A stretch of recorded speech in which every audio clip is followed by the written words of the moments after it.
Chapter 18. In him was life, and the life was the light of men. The Gospel of John. Upon my request, Anastasia took me to see the ringing cedar which her grandfather and great-grandfather had talked about. It was not very far from the glade. The tree, approximately 40 meters tall, rose slightly higher than its neighbors, but its principal distinguishing feature was the areole, A-U-R-E-O-L-E, radiating from its glistening crown, similar to the halos around the faces of saints depicted on icons.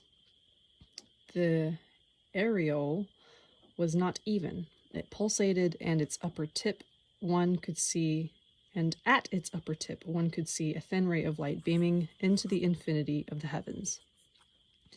The spectacle was dazzling and absolutely charming.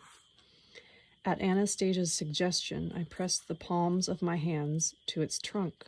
I could hear a ringing or crackling noise, comparable to what one might hear standing under a high-voltage transmission line, only more resonant. It was I who happened to discover a way to send its energy back into space and then have it distributed here on Earth, Anastasia told me.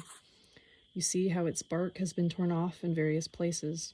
That is where the bear was climbing it. It was quite a challenge to get her to carry me up to the first branches. I clung onto the fur of her neck. She would climb and then let out a roar, climb and then roar. After reaching the lowest branches, I was able to clamber up from branch to branch, right to the top. I sat there for 2 days and thought of everything I could to save the tree. I stroked the tree and shouted up into the sky, but nothing helped.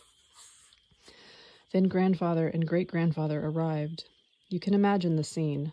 There they were, standing below, reprimanding me and demanding that I climb down. I in turn demanded that they tell me what could be done with the tree, how to save the ringing cedar, since nobody was cutting it down. They did not speak, but I felt that they knew the answer. Grandfather, old trickster that he was, tried to lure me down, promising to help me establish a connection with a certain woman that I had been unable to reach on my own. This was a woman I very much wanted to help. Earlier, grandfather would only be annoyed by my desire to spend so much time on her instead of doing other things. But I knew that he could not help me, as great-grandfather had twice tried to do this behind grandfather's back, and he failed too. At that point, grandfather really began putting up a fuss. He seized hold of a branch, ran around the cedar tree, and beat the air with the branch, shouting that I was the most harebrained member of the family, that I was acting illogically, and that I refused to accept sound advice, and that he would give my bottom a good whipping. And again he beat the air with the branch. Now that was a real humdinger of a threat, and even great-grandfather burst out laughing. I too gave a hearty laugh. In doing so, I inadvertently broke a branch at the top, and a glow began emanating from it. And I heard great-grandfather's voice, serious, commanding and entreating all at the same time. Do not touch anything more, little one. Come down very carefully. You have already done enough. I obeyed, and I climbed down. Great-grandfather silently embraced me. Trembling all over, he pointed at the tree, on which more and more branches were beginning to glow. The ray formed, pointing upward. Now the ringing cedar would not burn up. Through its little ray, it would give everything it had saved up for the past 500 years to people and to the earth. Great-grandfather explained that the ray had formed in the exact spot where I had shouted upward and had inadvertently broken a branch while I was laughing. Great-grandfather said that if I had touched the ray emanating from the broken branch, my brain would have exploded, as there was too much energy and information in this little ray. That was exactly how my papa and mama had perished. Anastasia put her hands on the mighty trunk of the ringing cedar she had saved and pressed her cheek against it. After pausing for a while, she continued her story. They, my mama and papa, once came upon a ringing cedar just like this one. Only mama had been doing everything a little differently, since she did not know. She had climbed up into a neighboring tree, from which she reached out and touched one of the lower branches of the ringing cedar and broke it off, inadvertently exposing herself to the ray which flamed up out of the broken branch.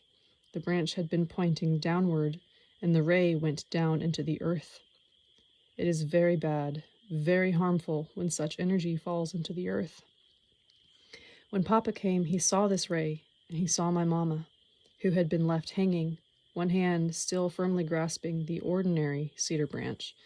In the other hand, she held the broken branch of the ringing cedar. Papa no doubt had an immediate grasp of everything that had happened. He climbed up the ringing cedar right to the top. Grandfather and great-grandfather saw him break off the upper branches, but they did not glow, while more and more of the lower ones began glowing. Great-grandfather said that Papa realized it would not be long before he would never be able to climb down. The upward beaming ray with its pulsating glow failed to appear. All that was going on was more and more thin rays shining downward. An upward ray did appear when Papa broke off a large branch pointing up, and even though it was not glowing, he bent it and pointed it at himself. When it did flame up, Papa still managed to unclasp his hands. The branch straightened, and the ray from the branch directed itself toward the sky, and then the pulsating aureole formed. Great-grandfather said that at the last moment of his life, Papa's brain was able to take in an enormous flood of energy and information, and that he was able, in some incredible way, to clear his mind of all previously accumulated information, and so was able to gain the time required to unclasp his hands and direct the branch upward just before his brain exploded. Anastasia once more stroked the cedar trunk with her hands, once more pressed her cheek against it, and stood stock still, smiling, listening to the ringing of the cedar. Anastasia, that cedar nut oil, are its healing properties stronger or weaker than the pieces of the ringing cedar? The same, provided the nuts are gathered at the proper time and with the proper attitude toward the cedar, provided the tree bestows them of itself. Do you know how to do that? Yes, I do. Will you tell me? All right, I shall tell you.